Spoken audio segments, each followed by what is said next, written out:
Hey guys, I'm here at Battery Russell here at Fort Stevens. It was one of the major installations or kind of the during the World War era. I don't know all the history, so I'm not going to try to pretend like I know all those things. But loosely, yeah, it was kind of one of the main Pacific Coast batteries that would protect, the Pacific Coast. So I'm just here and wanted to kind of just show you around a little bit and maybe see some of the sights and talk to you a little bit about a few things that have been on my mind. So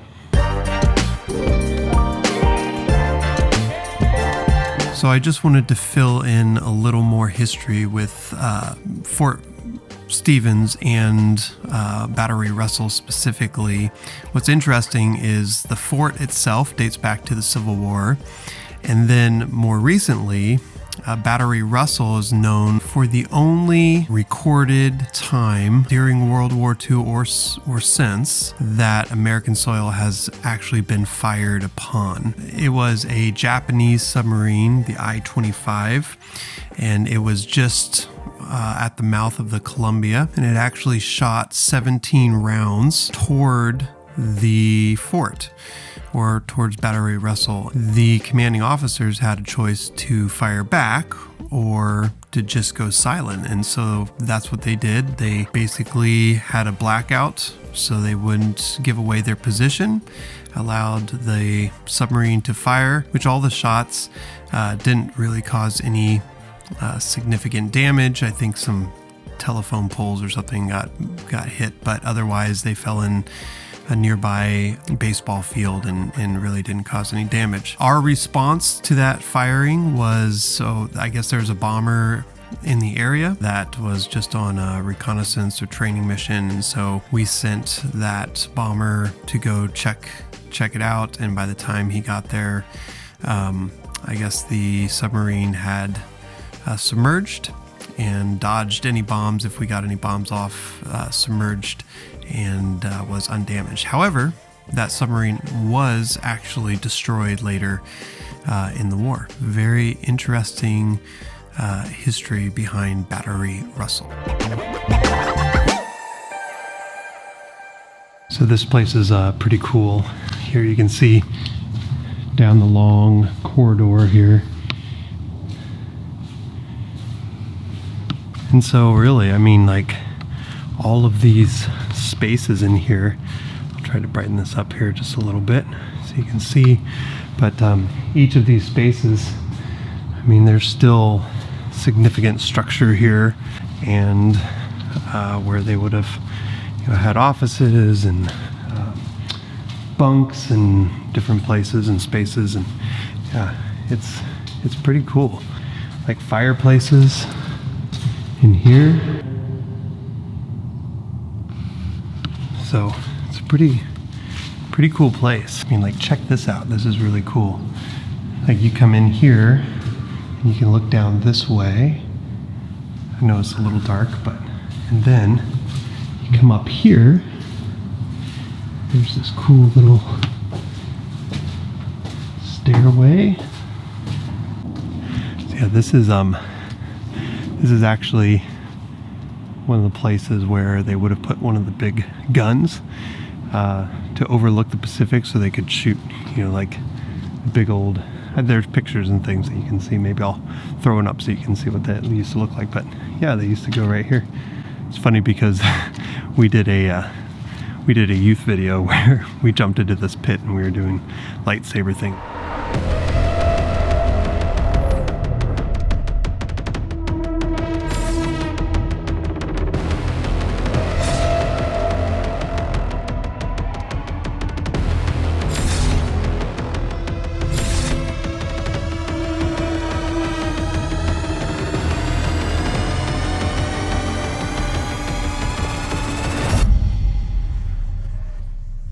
Anyway, so yeah, pretty cool place. All right, so one of the things that's been on my mind here recently is this idea of living in the present versus living in the past versus living in the future. there's a lot that goes into this. The more I think about it, I see people who get in trouble when they basically live their whole lives in one of those categories, meaning they're either always living in the past or they're all living for the future. And then there's those who live in the present. Unfortunately or fortunately, I think we find ourselves in one of those camps, maybe more than others. I think we generally probably live in all of those at times, but I don't know. I think sometimes we're bent towards one of those camps, one of those areas. They each have their challenges, for sure. I actually live more in the present, and so does my wife. She lives more in the present, and so that creates some challenges for future planning. It also creates some challenges for remembering what was to inform us what is and what will be. Just something I've been thinking about. What are those challenges? Where do you find yourself? What do you do when you have a propensity to want to live in the present or live for the future or live in the past? What's the good balance between all of those?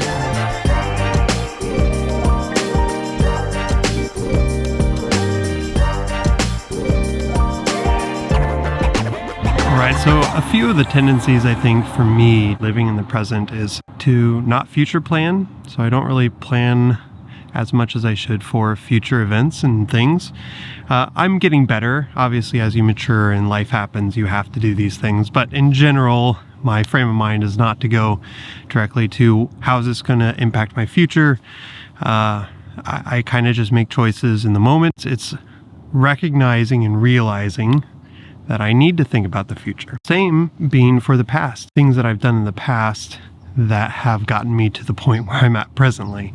Whatever those choices might be, because every choice has consequences, for good or for bad. Your present is a product of your past decisions. And so understanding that and recognizing the future and then putting those together for a present, I think that's probably the balance that we want. Some of the dangers of living in any one of those camps can be pretty catastrophic. Let me explain.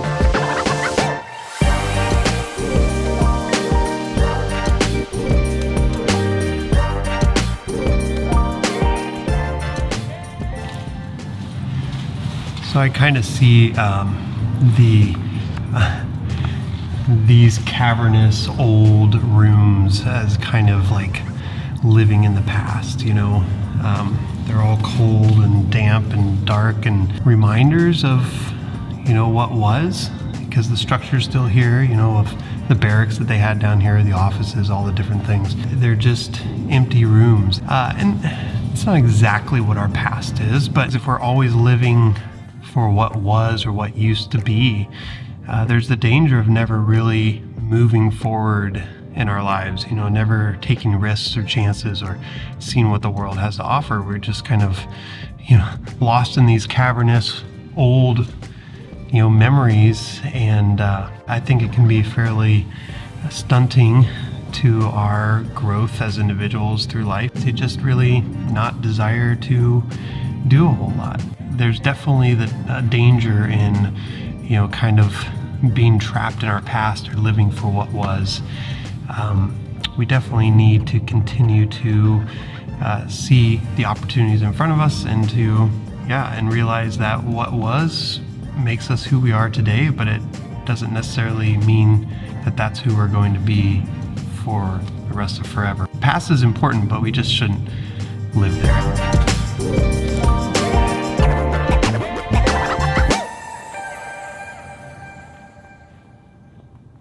So what are the pitfalls or the dangers of living in the future, for the future? You know, if we're always looking towards what will be instead of recognizing what we have or what's going on in front of us, like that can really be a distraction. That can kind of pull us away from enjoying our present. This is very interesting. I've actually never been up here before. It's kind of cool. There's a lot of kind of more dilapidated buildings up here than down below, but yeah, still got the structures and all that kind of stuff. Wow, this is kind of crazy up here. I've never actually been up here to see this, but yeah, if you're constantly living for the future, I think it creates a couple of issues. You know, the first one being that you can't control the future as much as we try. There's things that we can hope for, and there's things that we can, you know, put in place. At the end of the day, you know, we're still not able to control those things as much as we would like. We can't control the stock market. We can't control, you know, whether we'll even be there in the future. We just can't control all that stuff. And so what it leads to, a lot of anxiety. It leads to a lot of worry, things that not a great quality of life type of things. So if we're always living for the future, I think it can really rob us of the joy and the contentment of living in the here and now and being present.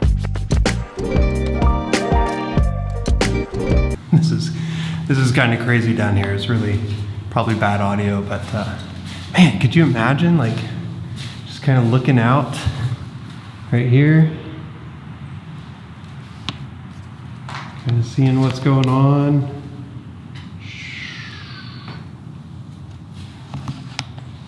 That would be crazy, crazy. All right, so what are my final thoughts here? I don't really have, you know, the exact answers for all of this because, like I said at the beginning, the other component to all of this is just our personality bents, like, you know, what it is that makes us tick. Like I said, I'm very much a present person, but that's because my personality is kind of that way too. Like I just kind of take things as they come, don't worry a lot about the future. Probably is a bit of, you know, my belief system as well that plays into that. So there's a lot of other factors that play into how we live our lives. And I guess I would say to that, I think it's a balance of all three of those things. You have to have a plan for the future. You also have to learn from your mistakes from the past. Try the best you can to live in the present. Yes, plan for the future. Yes, learn from the past, but we only get one present. So I don't know if all this makes sense, but I think it's a good thing to consider because I have regrets for sure, not recognizing how important the present really, really is. Yeah, so for me, you know, it's important to consider what the future is going to hold and to prepare a little better for the future. Also to remember my past mistakes in order to not make those in the future. I think the balance needs to lie in the middle. You know, we only get this moment right now. No matter which camp you tend to live out of, we all need to try to strive to be a balance of all of those. So there you go. Not sure if all this made sense, but hopefully it did for you. Hopefully you enjoyed this cool battery, Russell battery. It's kind of cool. That was new. Yeah. So, learn something new every day. All right, guys. We'll see you on the next one. See ya.